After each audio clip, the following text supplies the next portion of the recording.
Hofstab prisoners, collect their tools. Ugly. On the night of March 26, 1958, the Academy of Motion Picture Arts and Sciences gave the Oscar for Best Writing Adapted Screenplay to Pierre Boulle, the French novelist who wrote the book that The Bridge on the River Kwai was based on. Boulle accepted the award. He gave a brief speech in French, he spoke almost no English, and he thanked the Academy.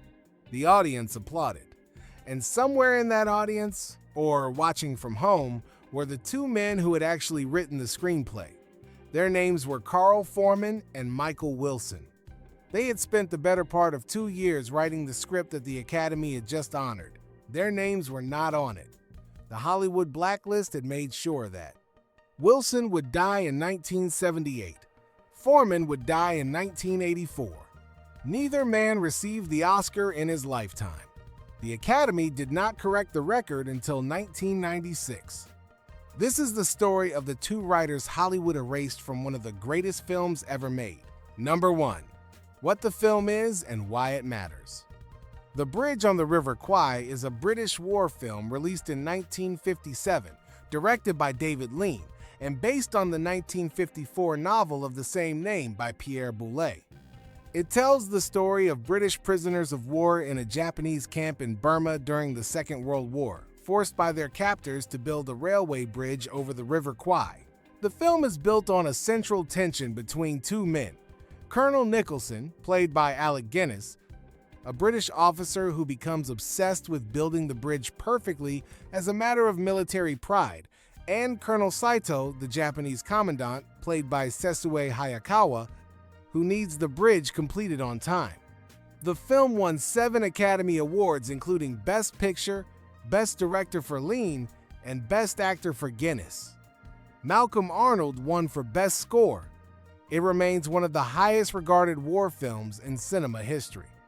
And its screenplay, the document that shaped every frame of it, was written by two men whose names the studio refused to put on the screen.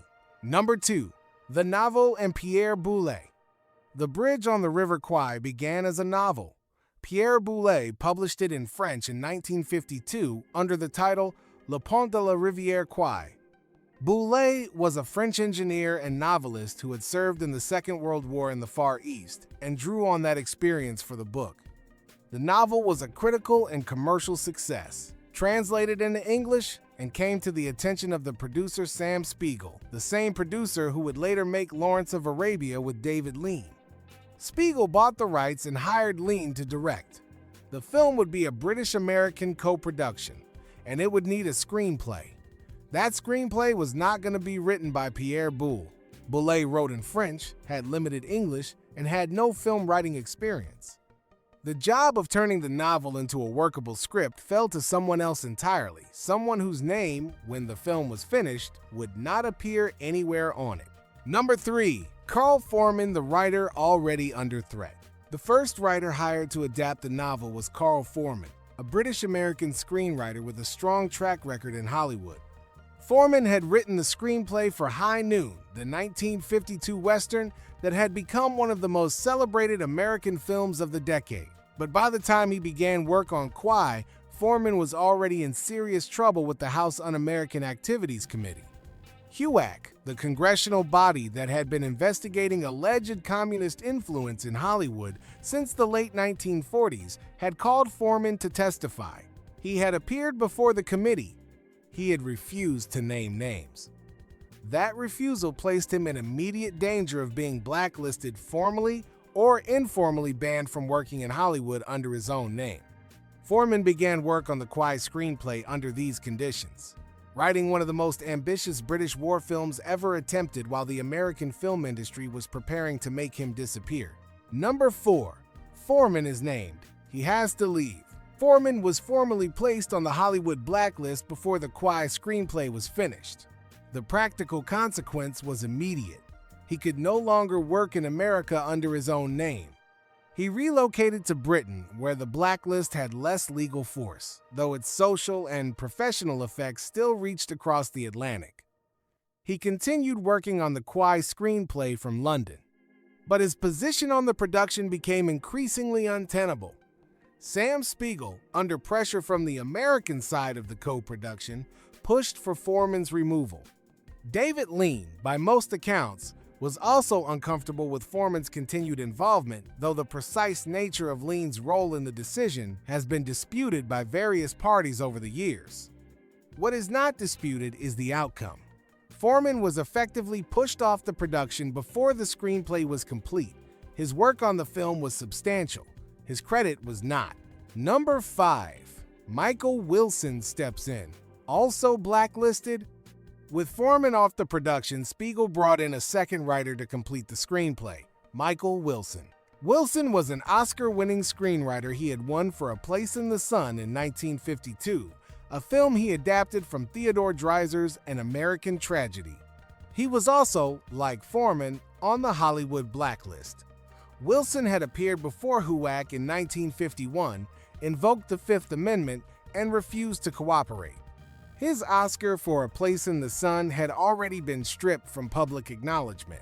He was, in the eyes of the Hollywood establishment, a non-person. And yet, Sam Spiegel hired him to complete the screenplay for what would become the highest-grossing British film of its era. Wilson worked on the script. He made substantial contributions to the structure, the dialogue, and the film's central moral ambiguity. His name, like Foreman's, would not appear in the finished film. Number 6. The screenplay that won Best Picture. The screenplay that Foreman and Wilson produced working separately, under duress, with no credit and no public acknowledgement, is the foundation on which The Bridge on the River Kwai rests. It took Boulle's relatively straightforward adventure novel and transformed it into something considerably more complex, a story about the corrupting nature of pride, the absurdity of war, and the tragedy of a man who cannot see that his greatest accomplishment is also his greatest failure. The final image of the film, the doctor's cry of "Madness! Madness!" over the wreckage of the bridge, is not in Boulle's novel. It was placed there by the screenplay. The character of Major Shears, played by William Holden, is substantially different in the film than in the book. The moral architecture of the film, everything that made it resonate with critics and audiences and the Academy, came from the script. And the script was written by two men whose names the film refused to acknowledge. Number 7. Oscar Night, 1958. The wrong name is called... The 30th Academy Awards ceremony took place on March 26, 1958. The Bridge on the River Kwai was the dominant film of the evening. It won Best Picture. It won Best Director for David Lean. It won Best Actor for Alec Guinness. When the category for Best Writing Adapted Screenplay was announced, the name read out was Pierre Boulle. Boulle was not in the room. He accepted by proxy. His speech, delivered in French, was brief. The two men who had written the screenplay, Foreman and Wilson, received nothing. Their names had not been submitted for consideration. The Academy could not nominate writers who did not officially exist on the film.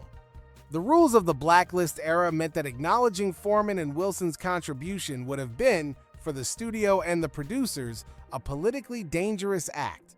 So, the award went to the man who had written the novel. The Academy gave an Oscar for screenwriting to a man who had not written the screenplay. Number 8. David Lean and the writers he never credited. David Lean's relationship with Foreman and Wilson was complicated and, by most accounts, not warm. Lean was a director who jealously guarded his creative authority, and he resented the degree to which both writers had shaped the film. He was known to have had significant disputes with Foreman during the early stages of production. In later interviews, Lean was guarded about acknowledging the extent of their contributions, sometimes crediting them partially, sometimes minimizing their role. This is a matter of documented record rather than rumor. Multiple accounts from the period and from Foreman and Wilson themselves describe a director who used the writers extensively but was reluctant to share the credit publicly. The blacklist gave Lean a convenient cover. Whatever his private feelings about Foreman and Wilson's work, the political climate of the era made it easy to say nothing at all, and for decades, that is largely what he did. Number 9. You have seen Michael Wilson's other work. Michael Wilson was on the Hollywood blacklist for most of the 1950s and into the 1960s. During that period, he continued to write under pseudonyms, without credit or for productions based outside the United States. 2 of those productions have appeared on this channel. Wilson co-wrote the screenplay for Lawrence of Arabia, the film that brought Sam Spiegel and David Lean together again after Kwai, and the film that this channel covered in one of its earliest episodes. Wilson also wrote the screenplay for Planet of the Apes, a film whose political allegory, as we covered in a later episode, was made resonant precisely because it was written by a man who had experienced real political persecution. The writer, whose name was erased from the bridge on the River Kwai, went on to shape 2 of the most celebrated films of the following decade. And here is the connection that reads like something a novelist would invent. Pierre Boulle, the man who received the Oscar for the Kwai screenplay Wilson co-wrote, is also the author of the novel Planet of the Apes, the book that Wilson then adapted. The Oscar went to Boulle. The adaptation of Boulle's next major work went to Wilson. History had a sense of irony. Number 10. The correction that came too late. The blacklist formally began to collapse in the early 1960s, when Kirk Douglas publicly credited Dalton Trumbo on Spartacus, a story this channel has also covered. But the correction of the Kwai record came slowly and, for both writers, too late. Michael Wilson died in February of 1978 in Los Angeles. He had lived long enough to see the blacklist discredited and to see his credits on Lawrence of Arabia and Planet of the Apes restored. But the Kwai Oscar, the award for the screenplay that had launched his uncredited career on the biggest stage in British cinema, was not corrected in his lifetime. Carl Foreman died in June of 1984 in London. He had spent much of the intervening decades fighting for recognition of his contribution to Kwai and to the wider history of blacklisted writers. He did not receive the Oscar. In 1984, the same year Foreman died, the Academy restored the writing credits for The Bridge on the River Kwai, acknowledging Foreman and Wilson as co-writers of the screenplay alongside the credited Pierre Boulle. The correction came 27 years after the film was released. Number 11. What the Academy did in 1996. In 1984, the writing credits were restored on the film itself, but the Oscar remained with Pierre Boulle's name. The Academy of Motion Picture Arts and Sciences did not act on the Oscar record until 1996, 39 years after the original ceremony, 11 years after Foreman's death, and 18 years after Wilson's death. In that year, the Academy formally acknowledged that the Oscar for Best Adapted Screenplay for The Bridge on the River Kwai should have gone to Carl Foreman and Michael Wilson. Honorary Oscars were awarded posthumously to both men. The awards were accepted on their behalf. Pierre Boulle had died in 1994. The corrected Oscar record now lists Foreman and Wilson as the credited screenwriters. The statuette that was handed to a man who did not write the screenplay on the night of March 26, 1958, has never been taken back. It remains where it was placed. The correction exists only in the record books. The object itself did not move. The Bridge on the River Kwai is celebrated as one of the great achievements of British cinema, 7 Oscars, a place on every serious list of the best films ever made, and a march that has not left the cultural memory in nearly 70 years. The screenplay that shaped it was written by 2 men who were, at the time of its release, officially invisible. Their names were not on the film. Their work was given an award that went to someone else. The Academy corrected the record 39 years later. Both men were already dead. Carl Foreman, Michael Wilson, their names are on the film now. They are in the record books. The Oscar statuette that should have had their names on it is somewhere in the world with someone else's name still engraved on its base. That is the missing frame of The Bridge on the River Kwai. Not a lost reel, not a cutscene. 2 names that were there all along, in every frame of the film and nowhere on the credits.